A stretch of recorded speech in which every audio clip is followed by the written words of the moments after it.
ये एक काल्पनिक कहानी है और दिल को गहराइयों तक छू जाने वाली। एक बार स्वर्ग में विचरण करते हुए कृष्ण और राधा एक दूसरे के सामने आ गए। विचलित से कृष्ण, प्रश्नचित सी राधा।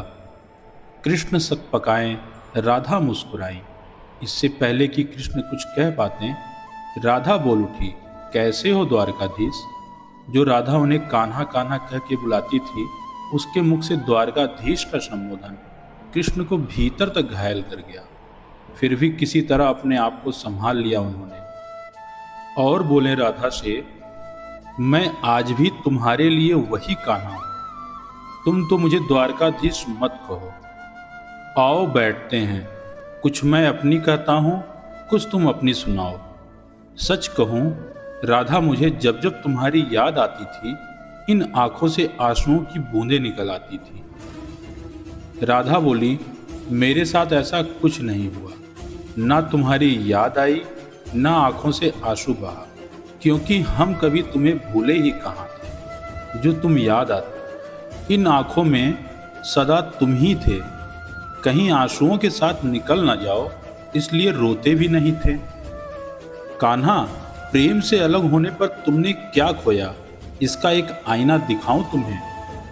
कुछ कड़वे सच प्रश्न सुन पाओ तो सुनाऊं। कभी सोचा है इस तरक्की में तुम कितने बिछड़ गए। कभी यमुना के मीठे पानी से जिंदगी की शुरुआत की और समुद्र के खारे पानी तक पहुंच गए। एक उंगली पर चलने वाले सुदर्शन चक्र पर भरोसा कर लिया और 10 उंगलियों पर चलने वाली बांसुरी को भूल गए। कान्हा, जब तुम प्रेम से जुड़े थे तो जो उंगली गोवर्धन पर्वत उठाकर लोगों को विनाश से बचाती थी, प्रेम से अलग होने पर वही उंगली क्या क्या रंग दिखाने लगी। सुदर्शन चक्र उठाकर विनाश के काम आने लगे। कान्हा और द्वारकाधीश में क्या अंतर है बताऊं। कान्हा होते तो तुम सुदामा के घर जाते, सुदामा तुम्हारे घर नहीं आता। युद्ध में और प्रेम में यही तो फर्क होता है। युद्ध में आप मिटाकर जीतते हैं और प्रेम में आप मिटकर जीतते हैं।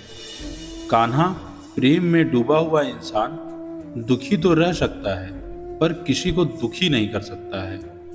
आप तो कई कलाओं के स्वामी हो, स्वप्न दूरदृष्टा हो, गीता जैसे ग्रंथ के दाता हो, पर आपने यह क्या निर्णय लिया।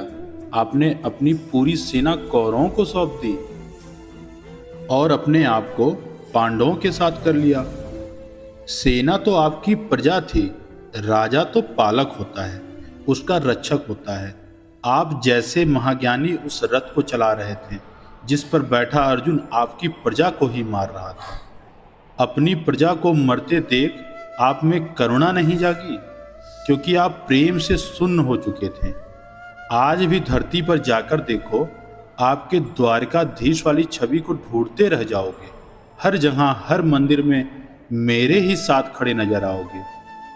मैं जानती हूँ कान्हा, लोग गीता की ज्ञान की बात करते हैं, उसके महत्व की बात करते हैं, पर धरती के लोग युद्ध वाले द्वारकाधीश पर नहीं, प्रेम वाले कान्हा पर भरोसा करते हैं। गीता में मेरा दूर दूर तक नाम नहीं है, पर आज भी लोग उसके समापन पर राधे राधे कहते हैं। यह कहानी काल्पनिक जरूर है, पर इसके भीतर छिपी सीख बहुत महत्वपूर्ण है।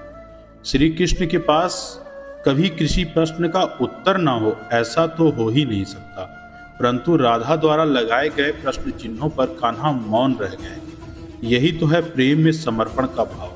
पराक्रम में हमें हर किसी को हराना होता है, तब भी हम जीत कर भी हार जाते हैं, परंतु प्रेम में एक ही कईयों का दिल जीत लेता है।